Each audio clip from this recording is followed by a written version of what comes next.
वह घर जहां इंसानों के साथ जिन भी रहते थे। परिचय कहानी एक पुराने हवेलीनुमा घर की है जो न केवल इंसानों बल्कि जिन्नों का भी घर था।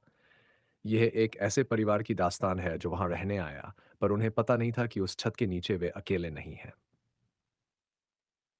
पहला दृश्य। पुरानी हवेली की चाबी ये बात 1938 के आसपास की है। लखनऊ के पास एक पुरानी मगर खूबसूरत हवेली थी। ऊंची दीवारें, बड़े दरवाजे और बीच में एक सूखा कुआं। कहा जाता था कि वहां कुछ और भी रहते हैं। कई सालों से वह हवेली खाली थी। तभी सरकारी अफसर फराज अहमद का तबादला उस शहर में हुआ। रहने की जगह सस्ती मिली तो उन्होंने वही हवेली ले ली। फराज अपनी पत्नी नबीला और दो बच्चों अमीर और आयशा के साथ वहां रहने आ गए। पहली रात जब उन्होंने ताले में चाबी लगाई तो जैसे ताला खुद ब खुद घूम गया। नबीला चौंकी मगर फराज मुस्कुराकर बोले, पुराना ताला है, अपने आप घूम जाता होगा। दूसरा दृश्य। अजीब आवाजें पहली रात तो ठीक गुजरी, मगर दूसरी रात अमीर ने अपनी मां को जगा दिया। अम्मी, छत पर कोई चल रहा है। नबीला ने कहा, शायद बिल्ली होगी। वो छत पर गई, वहां कुछ नहीं था। बस ठंडी हवा का एक झोंका आया और पीछे से दरवाजा धड़ाम से बंद हो गया। सुबह उन्होंने फराज को बताया तो वे हंसकर बोले, तुम्हें वहम हुआ है, पुरानी हवेलियों में ऐसी आवाजें आती हैं। तीसरा दृश्य। आयशा की नई दोस्त। कुछ दिन बाद नबीला ने देखा कि उनकी बेटी आयशा कमरे के कोने में बैठकर किसी से बात करती रहती है। उन्होंने पूछा, बेटा किससे बात कर रही हो? आयशा बोली, अम्मी मेरी नई दोस्त जारा से। नबीला ने इधर उधर देखा, वहां कोई नहीं था।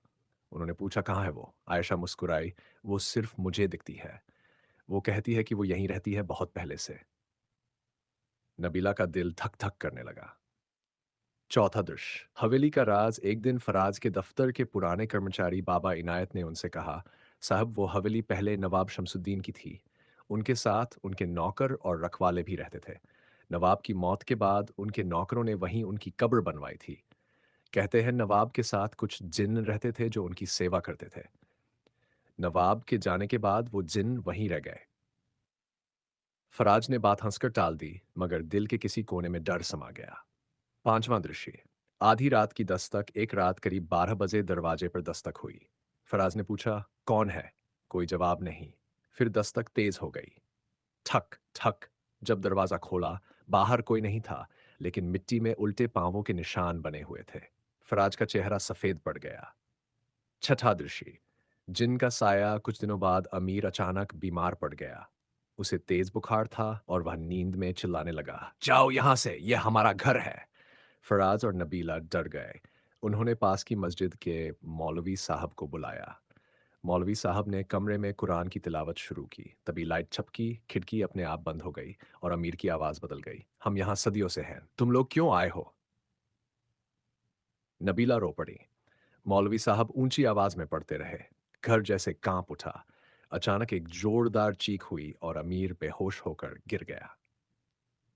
सातवां दृश्य। शांति का समझौता। सुबह अमीर ठीक हो गया। मौलवी साहब बोले, ये हवेली उन जिन्नों की पुरानी जगह है। वे बुरे नहीं हैं, बस चाहते हैं कि उनकी जगह की इज्जत हो। अगर तुम लोग नमाज और कुरान की तिलावत से घर को रोशन रखो तो वे नुकसान नहीं पहुंचाएंगे। फराज ने उनकी बात मानी। अब हर रोज घर में सूरह यासीन पढ़ी जाने लगी। आठवां दृश्य। इंसान और जिन का साथ समय बीतता गया। नबीला को अब भी रात को धीमी चाल की आवाजें सुनाई देती, मगर अब वह डरती नहीं थी। आयशा की दोस्त जारा अब बहुत कम आती थी और जब भी आती तो बस मुस्कुराकर गायब हो जाती। घर में अब एक अजीब शांति थी, मानो दोनों दुनिया के बाशिंदे अपनी अपनी सीमाओं में रहना सीख गए हों। नौवां दृश्य। आखिरी मुलाकात। एक रात फराज ने सपना देखा। सपने में नवाब शमसुद्दीन खड़े थे, शाही कपड़ों में।